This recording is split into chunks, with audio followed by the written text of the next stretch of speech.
ay tawagan ko siya, si Jesus.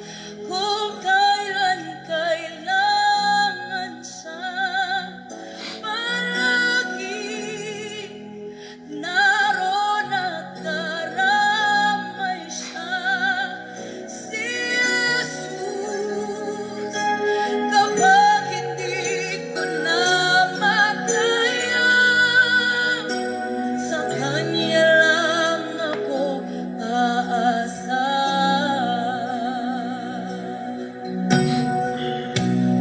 Kahit pilitin ko, puso ko'y maging matinag.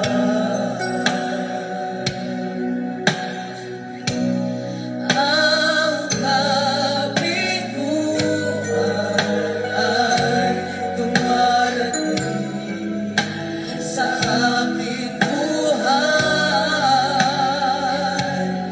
Kung ako'y naroon na at nagdurusa, ang aking gagawin ay tawagan ko sa si Jesus. Kung kailan kailangan siya, palagi naroon ang karamay siya, si Jesus. Kapag hindi ko na makaya, sa Kanya lang ako aasa, si Jesus. Kung kailan kailangan siya, siya'y palaging nariyan, naroon at karamay, si Jesus. Kapag hindi ko na makaya, sa Kanya lang ako aasa. Purihin ang pangalan ng ating Panginoong Hesus Kristo. Mga kaibigan at mga kapatid, isang mapagpalang umaga sa inyong lahat sa pangalan po ng ating Panginoon. Sa awiting ito na inyo pong napakinggan ay muli pong sumasa inyo ang programang si Jesus ang buhay na pag-asa. Ngayon po ay araw ng Biyernes. Salamat po sa Diyos sa kanyang pagpapala, buhay at biyaya na patuloy pong ipinagkakaloob sa bawat isa sa atin. At kayo po ay nakikinig sa himpilan ng New Gen FM 100.7. Tayo din po ay napapanood sa Facebook Live ng page ng UPC Bulan Church. At napapakinggan po tayo sa buong probinsya ng Sorsogon through FM Radio 100.7. Ito po ang inyong lingkod, Pastor Randy Rosare ng United Pentecostal Church Bulan, na bumabati po sa inyo at nag-aanyaya na tayo po ay muli magsama-sama sa isang banal at makabuluhang pag-aaral ng mga salita ng Diyos. Sumain niyo po ang kapayapaan ng Panginoon, mga kapatid, sa ating mga puso at isipan. Patuloy po natin bigyan ng puwang ang mga bagay na patungkol sa Panginoon. Ang programang ito ay purely spiritual program na kung saan naglalayon na akayin ang ating mga kababayan sa pagdulog at paglapit sa Panginoon, sapagkat sa lahat ng sitwasyon ng ating mga buhay ay kailangan po natin ang Diyos. Welcome to our program, si Jesus ang buhay na pag-asa. Tayo po ay bumabati sa ating mga kapatiran sa United Pentecostal Church Bulan sa 3 congregation na ating pong pinangangasiwaan sa tulong ng ating pong Panginoon. Good morning sa ating mga kapatiran dyan sa congregation ng UPC Magsaysay Bulan. Pagpalain po kayo ng Panginoon, mga kapatid. At maging ang ating congregation dyan sa UPC Santa Remedios Bulan, at ganun din dito po sa congregation ng UPC Iquirino Bulan. Pagpalain po kayo ng ating Panginoon, mga kapatid. At sa lahat ng ating mga kababayan dito po sa Bayan ng Bulan, sa 63 barangay na sakop ng Bayan ng Bulan, pagpalain po kayo ng ating Panginoon. Magandang umaga po sa inyong lahat.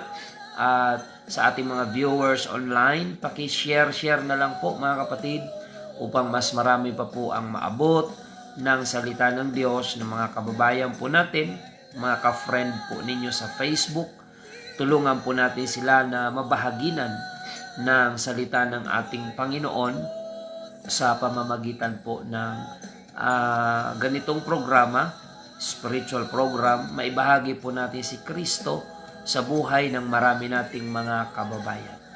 Purihin ang Panginoon mga kapatid at batiin po natin ang ating mga kapatiran dyan sa Barangay Biton, Magallanes, ang Labidi family, Bueson family, at ang Bruselo family, Del Monte family. Pagpalain po kayo dyan ng ating Panginoon. Mamaya ay may Bible study po dyan sa Labini family sa Biton, Magallanes sa oras na alas 4 ng hapon. So pagpalain po kayo dyan ng ating Panginoon. At mamaya marami pang mga hiwa-hiwalay na mga Bible studies dyan kina Nanay Puring Solidad. May Bible study din po dyan mamayang parang alas 5 or alas 6 ng gabi. Pagpalain po kayo dyan ng Panginoon. Lahat ng mga cell group at Bible studies na maya ay halos sabay-sabay ngayong araw. Pagpalain po kayong lahat ng ating Panginoon. Sister Jonah, watching from UPC Gifu, Japan. Tama po ba? Kapatiran po ba ito? Dumadami po yung ating viewers dyan from Gifu, Japan. Mga kapatiran po ang karamihan. Thank you sa update sa ating pong technician, Brother Michael Regidor. Malinaw daw po ang signal ng ating radio program ngayon. Pagpalain po kayo dyan ng ating Panginoon. At sa mga nais pong makadalo sa ating pong gawain, inaanyayahan po namin kayo. Ang United Pentecostal Church Bulan ay may 3 batch ng pagsamba mula Sabado hanggang Linggo. Depende po kung saan kayo malapit at depende sa inyong available time. Ang ating pagsamba araw ng Sabado, dyan po sa UPC Magsaysay Bulan, alas 6:30 ng umaga. Maaga po ito mga kapatid. At natatapos yan ng mga alas 9. At dito naman po sa Iquirino UPC Congregation, ang ating pagsamba dito ay Sabado alas 8 ng umaga. So pagkatapos ko po sa Magsaysay mag-preach ay biyahe agad going to Iquirino dahil preaching time din po ang maaabutan ko dyan. So sunod-sunod po yan. At pag-araw po naman ng Linggo, ang ating pagsamba ay dyan po sa UPC Santa Remedios Bulan, sa tapat ng Bulan Gymnasium, alas 7 po ng umaga. So yan po ang ating mga schedule ng gawain. At mula po sa Ladies Department ng UPC Bulan Church from Sister Ning Sadol, mayroon pong announcement na sa Linggo ay may gawain po ang mga nanay alauna ng hapon. Yan po sa ating panambahan sa UPC Santa Remedios Bulan. Linggo po, alauna ng hapon. At pag Sabado naman po ay merong bayanihan, yung mga tatay at mga youth na kalalakihan para i-repair yung mga damage ng ating church dyan po sa UPC Santa Remedios, yung bakod at yung ilang parts ng bubungan ay i-repair po sa Sabado. Bayanihan po yon ng mga tatay at mga youth na kalalakihan. At welcome naman po yung mga ilang nanay na gustong tumulong sa pagluluto habang nagtatrabaho po yung ilang mga kalalakihan sa church. So yan po yung banding time din ng mga kapatiran habang tulong-tulong na naglilinis, gumagawa para sa gawain ng ating Panginoon. So yan po yung ating ginagawa every time na meron pong mga gampanin sa church, ay ginagawa po nating bayanihan system, part of our fellowship and bonding time mga kapatid. Purihin ang Panginoon. At pangungunahan po yan ni Brother Joseph Madrona, ang President ng mga tatay, and in cooperation with the Youth Department, pangungunahan po ni Brother Angelo Cabiles. Ayan, ang ating pong Youth President. So yan po ang ating mga kaganapan at nagpapasalamat po kami sa inyong patuloy na pagsubaybay sa radyo, sa programang ito.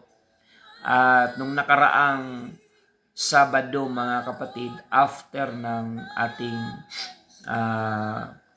Saturday service ay meron pong 5 na nagpabautismo sa pangalan po ng ating Panginoong Hesu Kristo. So yan po yung ating mga victory report mga kapatid. Salamat sa Panginoon na bago dumating ang bagyo nung Sabado ay mayroon pong 5 na nagpabautismo sa pangalan po ng ating Panginoong Hesu Kristo. Welcome yung 5 newly baptized sa gawain ng Panginoon. Patuloy po tayo maglingkod ng may katapatan sa Diyos at pagharian po tayo ng katuwiran at kabanalan ng ating Panginoon. So sa lahat ng ating mga viewers online, pagpalain po kayo ng Panginoon mga kapatid. Sister Josie Magno Sasi, good morning. Si Lian Gel Ayok, thank you for watching. Sister Cyrene, good morning. Sister Jonah, Sister Regine Chuji ng UPC Japan, magpatuloy po kayo dyan sa paglilingkod sa Panginoon. At patuloy nyo pong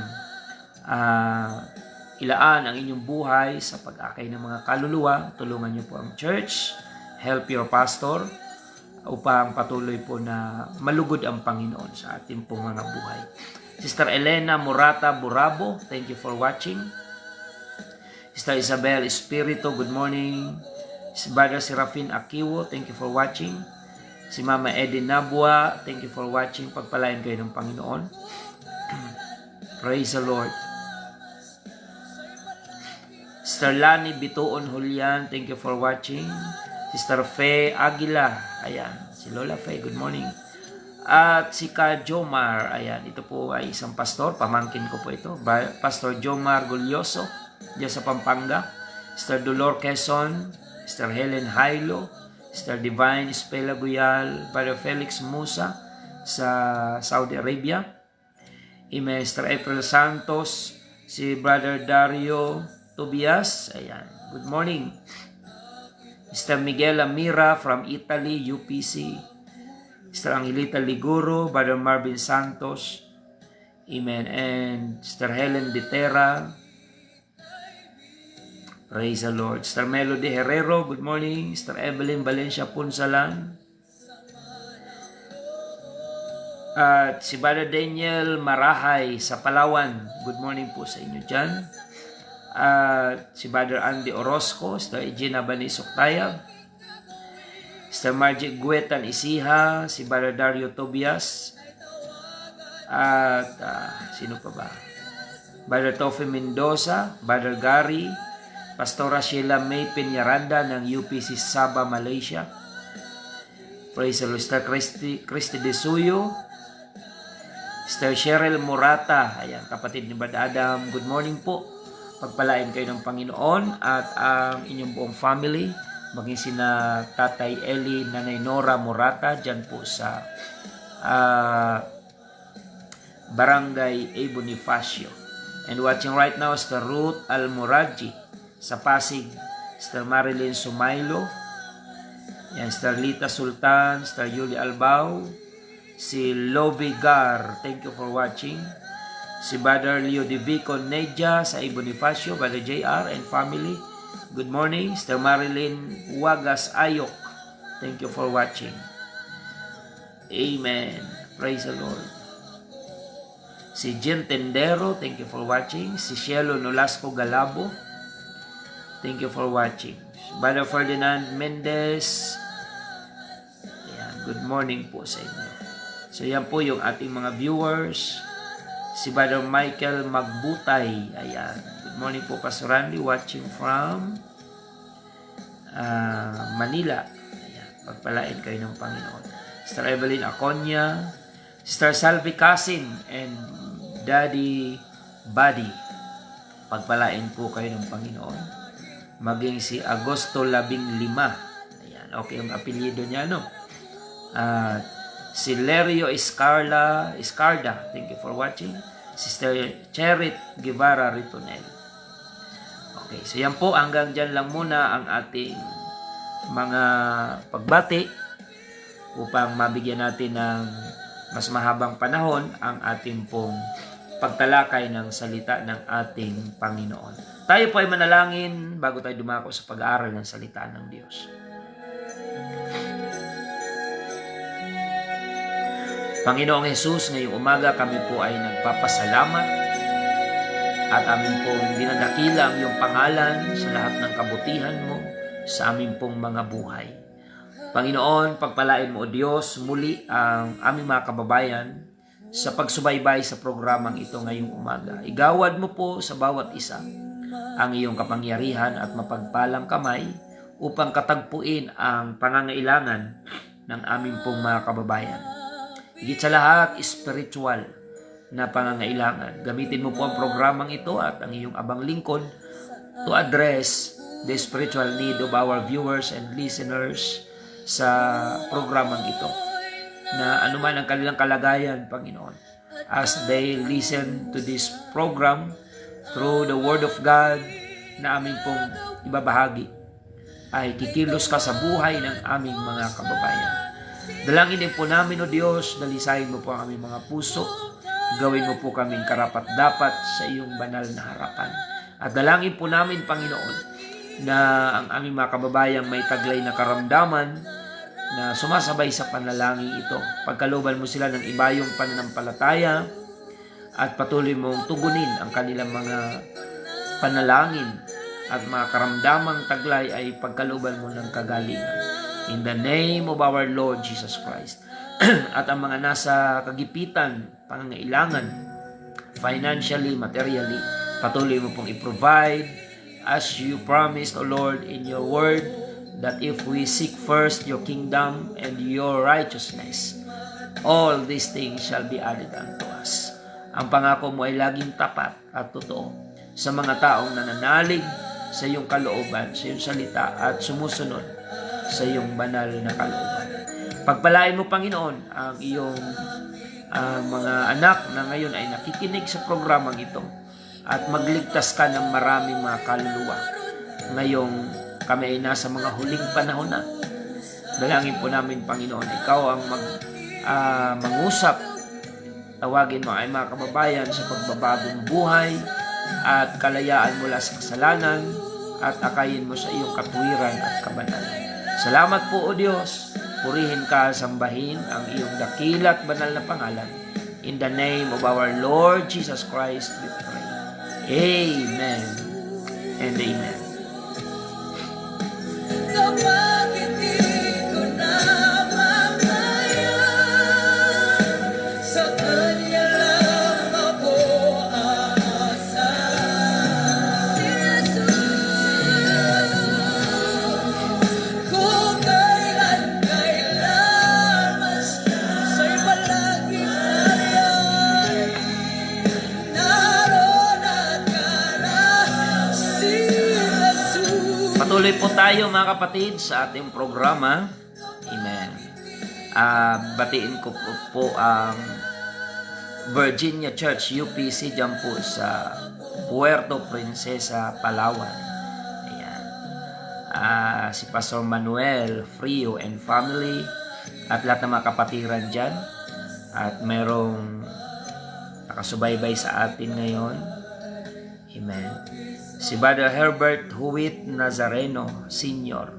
from Virginia Church, UPC, Puerto Princesa, Palawan. Ayan, dyan po ako nag-preach last month, mga kapatid, October 26. Salamat po at napakaganda ng kanilang gawain po dyan ng Panginoon na pinangangasiwa.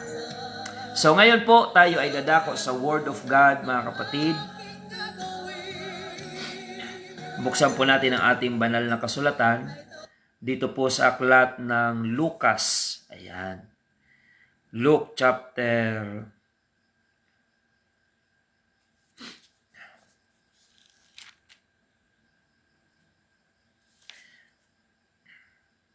9 of Luke.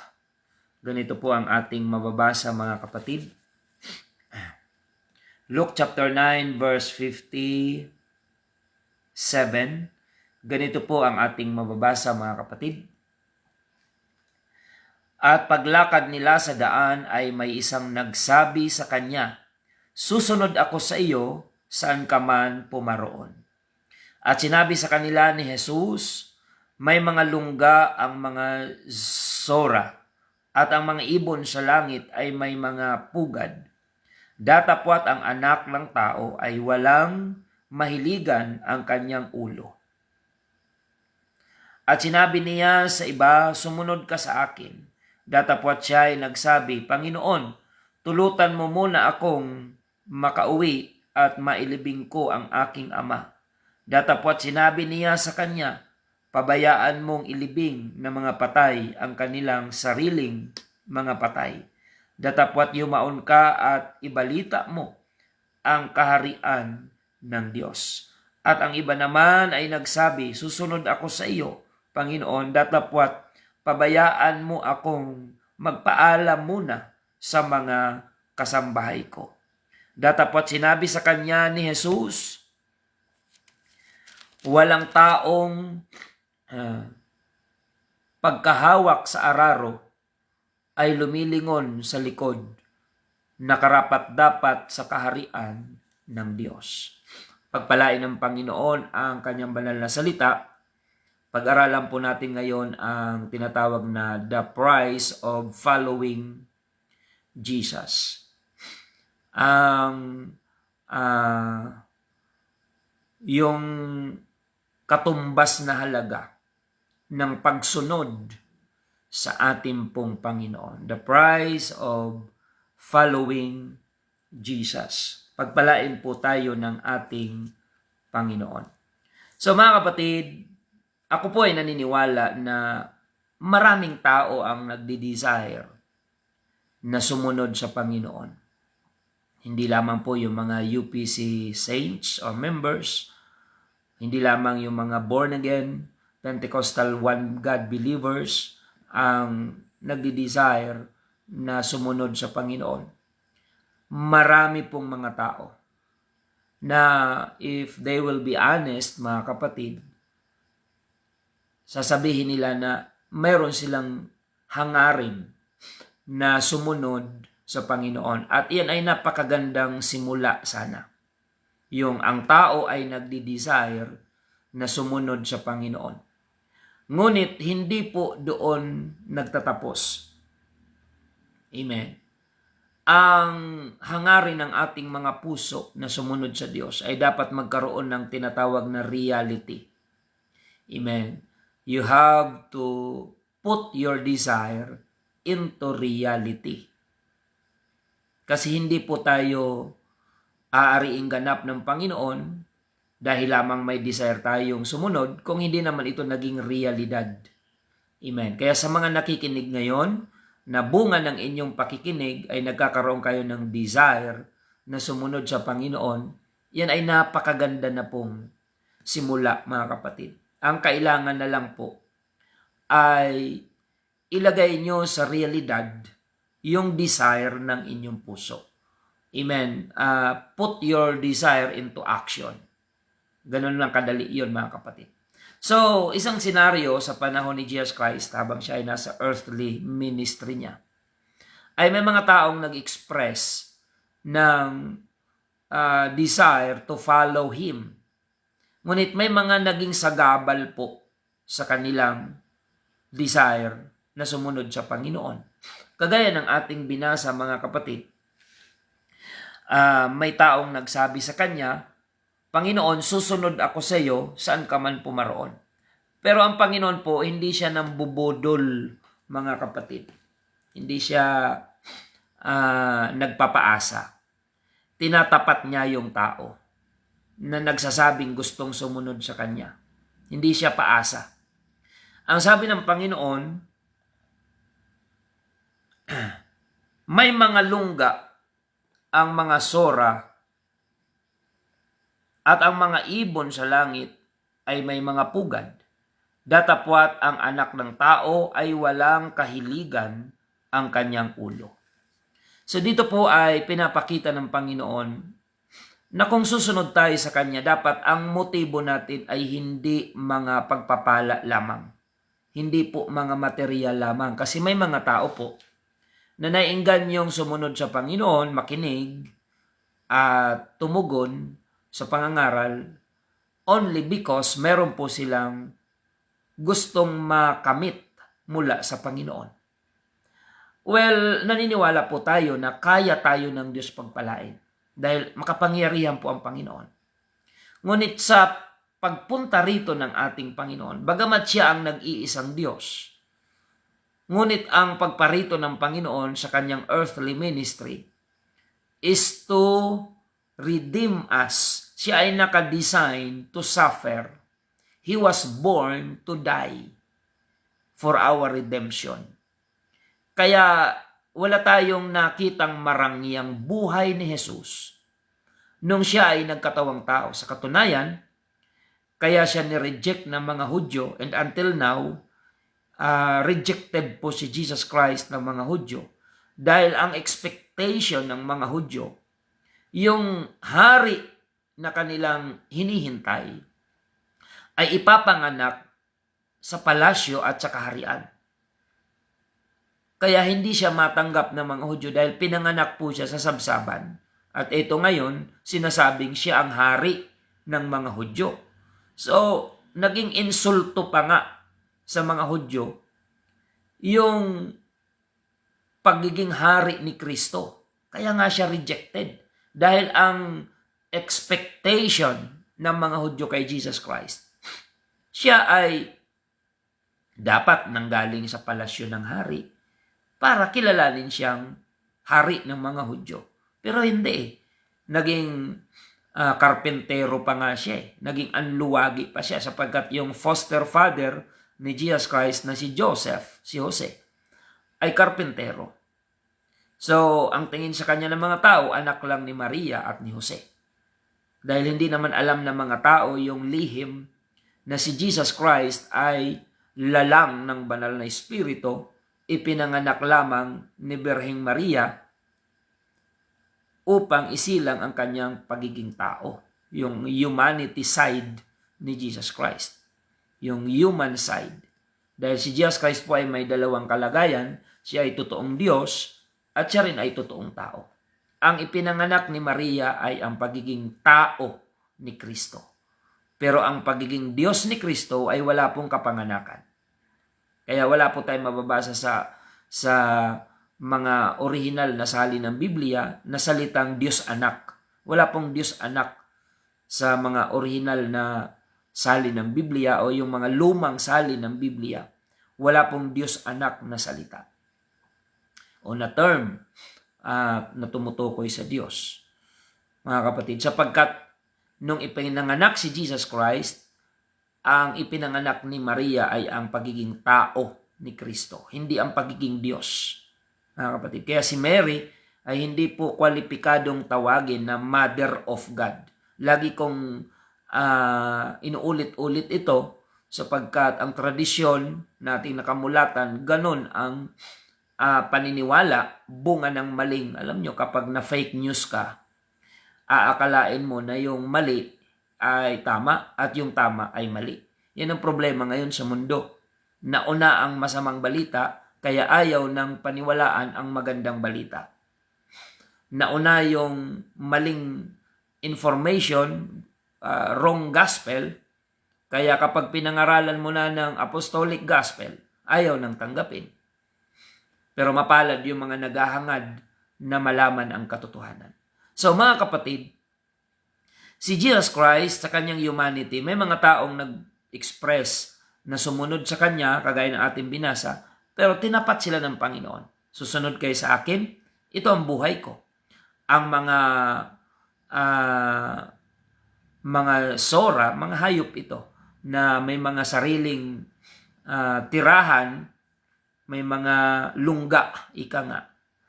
Itong sora ay siguro katulad ito ng mga daga na nakatira sa ilalim. May mga lungga sila na tirahan.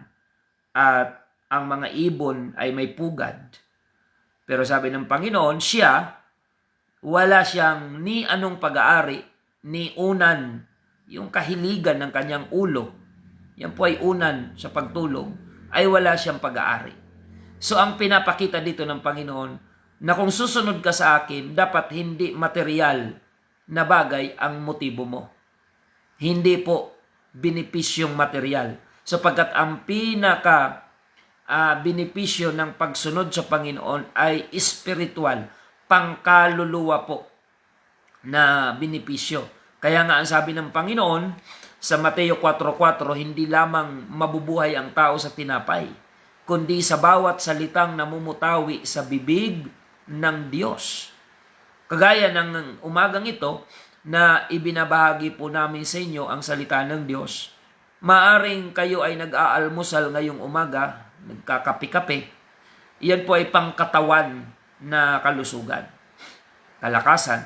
Subalit, habang pinapakinggan nyo ang salita ng Diyos, ang pinapakain po namin ay ang inyong kaluluwa kung tatanggapin nyo ang salita ng Panginoon. Dahil meron po tayong dalawang bahagi ng ating buhay, spiritual side and physical side. Yung physical natin, yun ang ating pinaglulutuan ng pagkain, araw-araw, at least 3 times a day kumakain ng ating physical. Subalit ang ating kaluluwa, bibihira. Mga kapatid, kaya mapalad yung mga ngayong umaga, ang almusal nyo ay Word of God, lulusog ang inyong spiritual, magiging malapit kayo sa Panginoon, at ang Diyos ay magkakaroon ng connection sa inyong buhay because the Word of God, ito ay ilaw na magkoconnect sa atin sa liwanag ng Diyos, mga kapatid. So, pinapakita dito ng Panginoon na kung susunod tayo sa Kanya, dapat ang number 1 na purpose natin o motibo natin ay hindi para pagpalain materially, hindi para masunod ang ating mga wish or mga desire materially.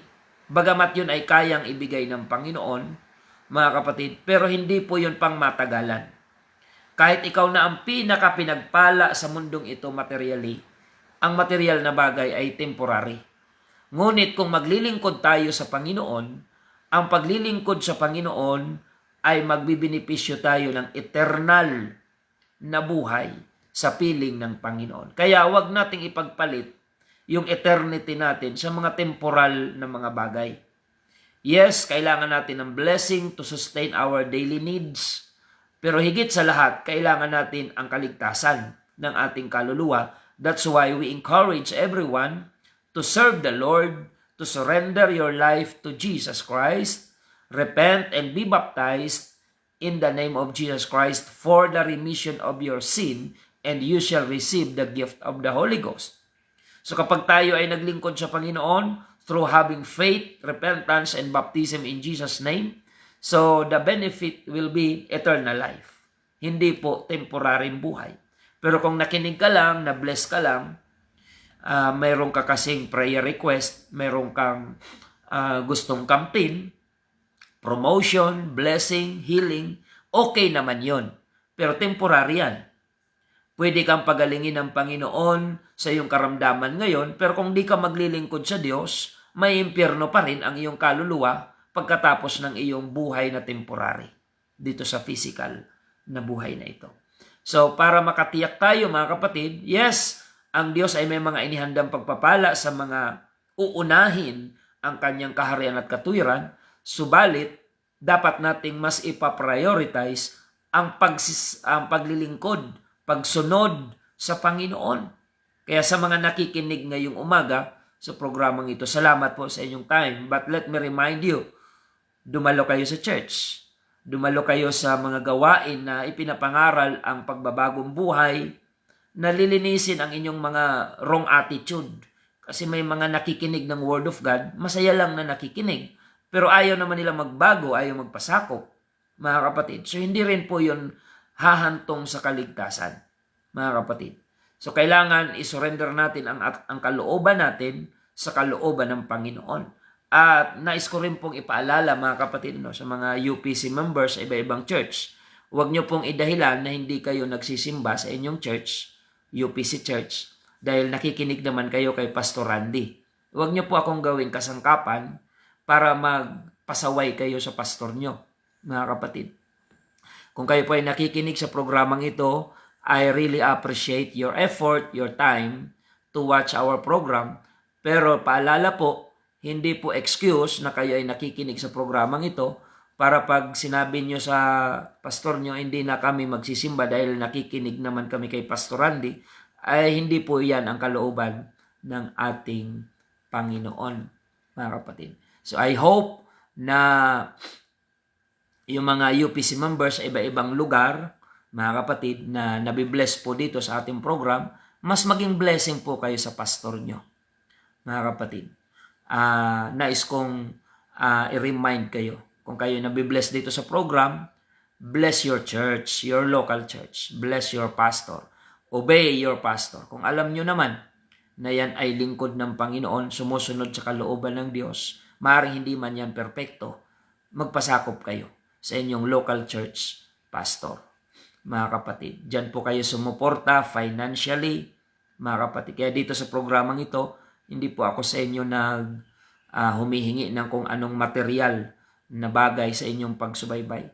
Kung saang UPC church kayo belong, doon kayo sumuporta financially, mga kapatid. Dahil yun ang kalooban ng ating Panginoon. So kasi minsan may mga nababalitaan tayo na nanonood lang daw kay Pastor Randy sa programa pero hindi na nag-church sa kanilang local church. Mali po yun, mga kapatid. Hindi po yan ang kalooban ng ating Panginoon. So yung natututunan nyo sa pagsubaybay rito, i-apply nyo sa inyong local church. Yung tinuturo ni Pastor Randy dito kung paano magpasakop sa pastor, paano sumunod sa authority sa church, i-apply nyo yan sa inyong local church, mga kapatid. At doon naman sa mga member ng UPC Bulan, alam nyo kung saan kayo magpapasakop, kung paano kayo kikilos bilang malalago na mga kapatiran. Okay? So si Jesus Christ, mga kapatid, ay ipinakita niya na yung paglilingkod sa Panginoon, it's not about blessing materially, mga kapatid. It's about the kingdom of God at ang description ng Bible sa kingdom of God. If we will read Romans chapter 14, verse 17, mga kapatid, tingnan po natin ang talatang ito. Ganito po ang ating mababasa. Sapagkat ang kaharian ng Diyos ay hindi ang pagkain at ang pag-inom, kundi ang katuwiran at ang kapayapaan at ang kagalakan sa Espiritu Santo. Ayan. The kingdom of God is not meat and drink, but righteousness, peace, and joy in the Holy Ghost. Amen. So wala niyang nabanggit na material things, sapagkat spiritual ang bagay na pinag-uusapan.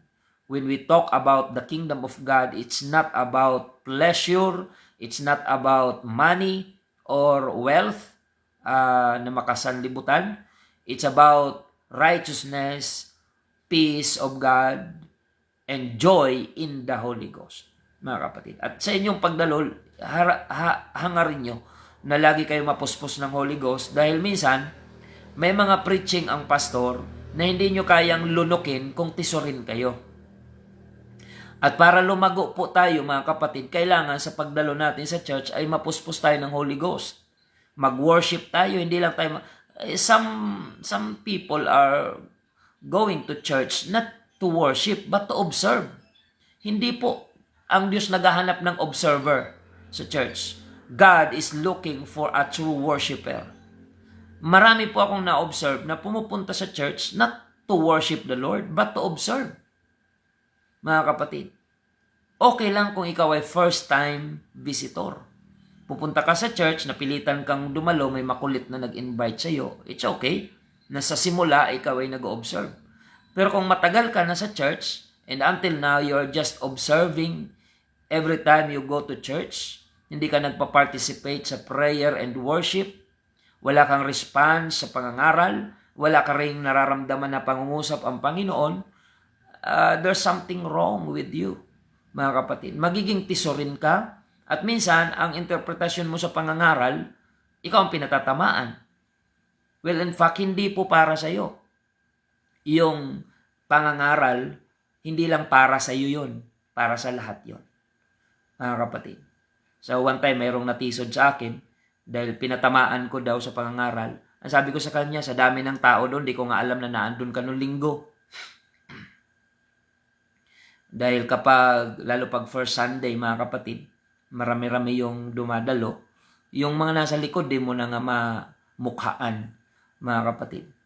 Sabi ko sa kanya, paano kitang patatamaan, matagal ka nang hindi nagsisimba, at hindi ko alam na naandun ka nung linggo.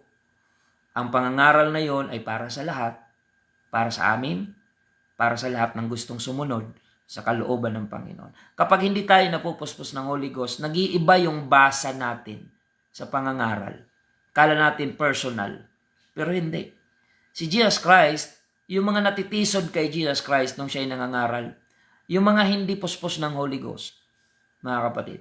Pero yung mga taong puspos ng banal na Espiritu, kahit ni-rebuke, imagine, si Pedro, mga kapatid, kahit sinabihan ni Jesus Christ, "Get thee behind me, Satan," ikaw kaya ang tawagin kang demonyo, mga kapatid, si Jesus Christ, tinawag niya si Pedro, "Get thee behind me, Satan." Yan. Matinding rebuke yon. Pero, naunawaan ni Pedro.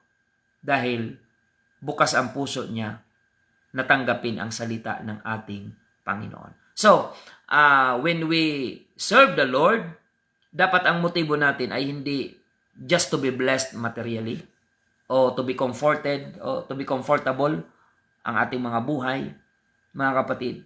Because the kingdom of God is not about material things, but righteousness, peace, and joy in the Holy Ghost. Okay? So, another verse, mga kapatid, na gusto kong i-share sa inyo. Okay, may konti pa tayong minuto, mga kapatid. Yung sinasabi ng Panginoon, amen. Kumbaga, ang Panginoon ay nagbigay ng pamantayan to those who wants to follow Him. Ano sabi ng Panginoon? Dito po sa aklat ng Lucas 9:23. At sinabi niya sa lahat, kung ang sino mang tao ay ibig sumunod sa akin, ay tumanggi sa kanyang sarili at pasanin sa araw-araw ang kanyang krus at sumunod sa akin. Ayan.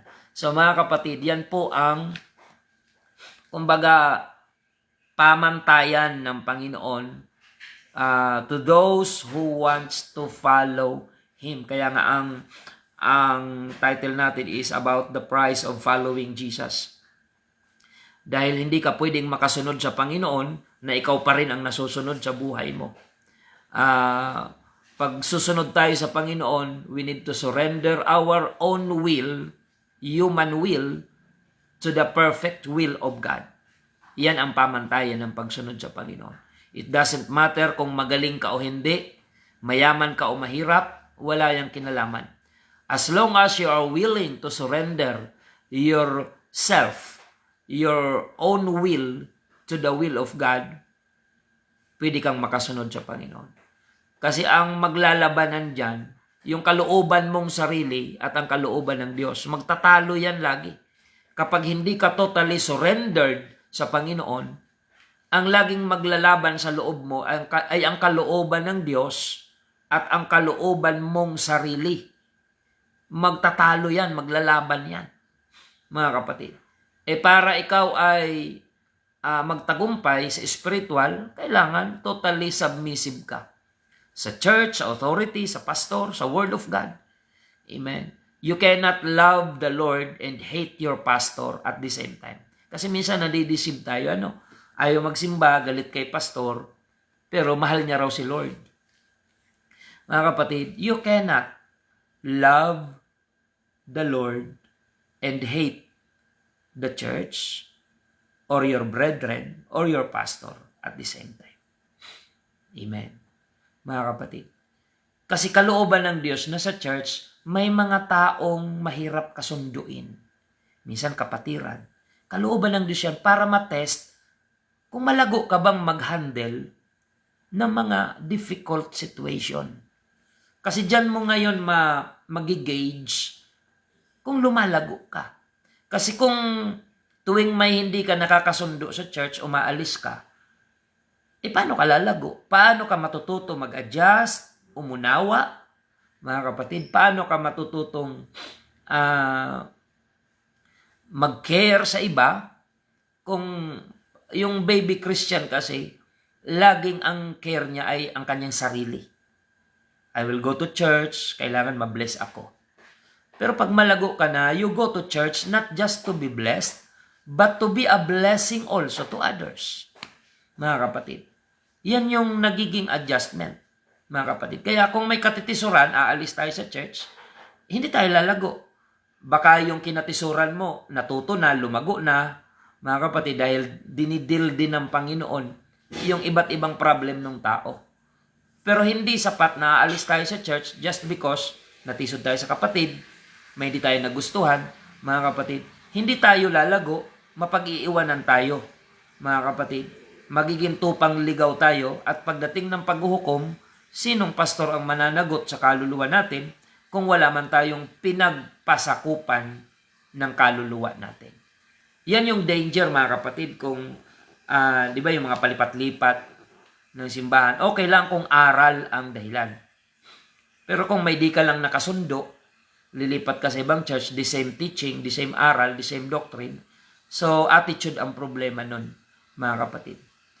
At kung ikaw ay nasa katotohanan ng aral, ang aayusin ng Diyos sa atin yung attitude natin. Dahil pwedeng maimpyerno ang tao na nakasumpong ng katotohanan sa pamamagitan ng attitude na hindi na itatama sa tulong ng Panginoon.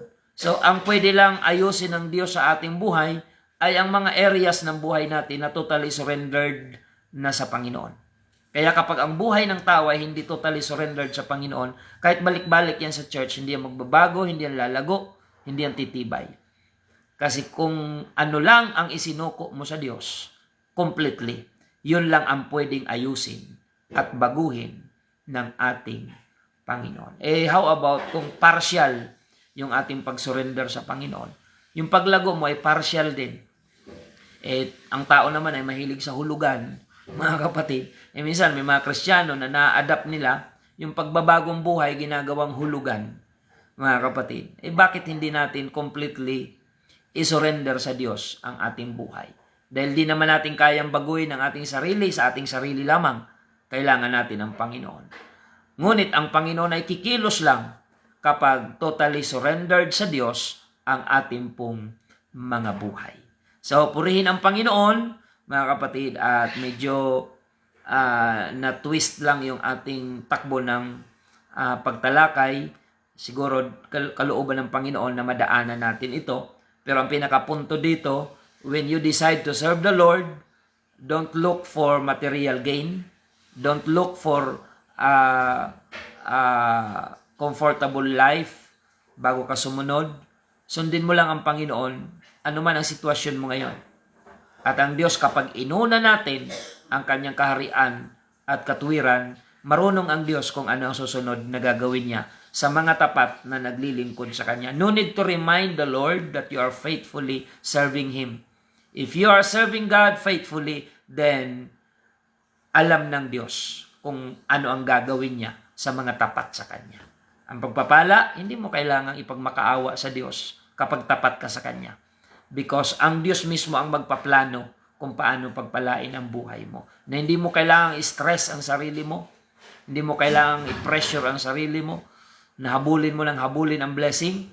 Ang habulin natin ay ang faithfulness sa Panginoon. Then blessing will follow.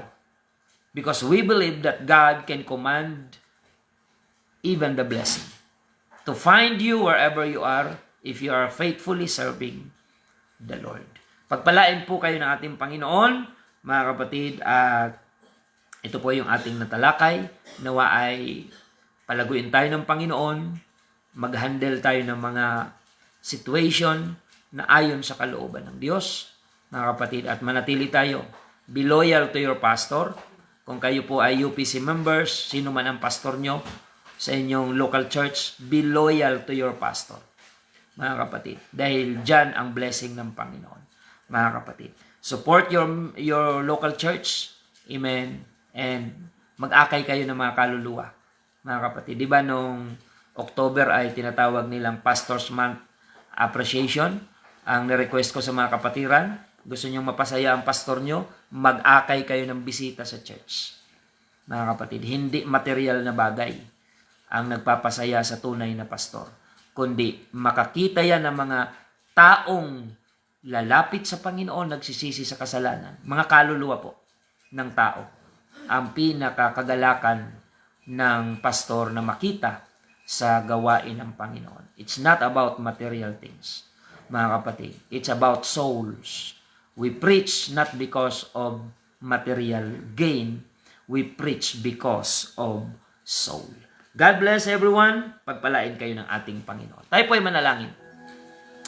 Panginoong Yesus, maraming salamat po sa iyong paalaala, encouragement, and sometimes rebuke or saway, upang ang iyong mga anak ay patuloy na lumakad sa iyong katuwiran at sa iyong kabanalan. Panginoon, patawarin mo kami sa mga imperfection, sa mga panahon na hindi kami okay sa iyong harapan. Panginoon, extend mo po ang iyong biyaya at habag sa bawat isa sa amin. Kung may mga nangihina ngayon, palakasin mo po. Kung may mga dumidistansya sa gawain, muli mong ilapit, Panginoon. I pray for spiritual restoration sa mga nakikinig sa programang ito, wherever they are and whoever they are. We pray, God, to bless them, not just financially or materially, but spiritually, higit sa lahat. Pagpalain mo bawat isa, Panginoon. Yung mga may karamdaman, pagkalooban mo rin po ng kagalingan, at bigyan mo sila ng desire na hindi lamang kagalingan ang hangarin, kundi ang kaligtasan ng kaluluwa. As they completely surrender their lives to your will, Panginoon. Pagalingin mo ang karamdaman ng mga may karamdaman. At higit sa lahat, sila ay makapaglingkod sa iyo para sa kapakanang espiritual. Maraming salamat, Panginoon. Ito pang aming samot dalangin. I-bless mo ang iyong salita na aming ibinahagi ngayong umaga. Nawa ito ay kanila mapagbulayan sa buong araw na ito at maging pagpapala sila sa paglilingkod sa iyo. At kung may kinabibilang ang UPC Church, ang mga nakasubaybay ngayon, gawin mo silang blessing sa kanilang local church at sa kanilang mga pastor. Maraming salamat po, Diyos. Purihin ka, ito po kami sa amot dalangin. In Jesus' name we pray. Amen and amen. Mga kapatid, maraming salamat po sa inyong pagsubaybay. Pagpalain kayo ng ating Panginoon. Tapos na po tayo sa ating oras ng programa. Ito po ang inyong lingkod, Pastor Randy Rosario ng United Pentecostal Church Bulan. Nagpapasalamat sa inyong pagsubaybay at lagi nating tandaan, tanging si Jesus lamang po ang ating buhay na pag-asa.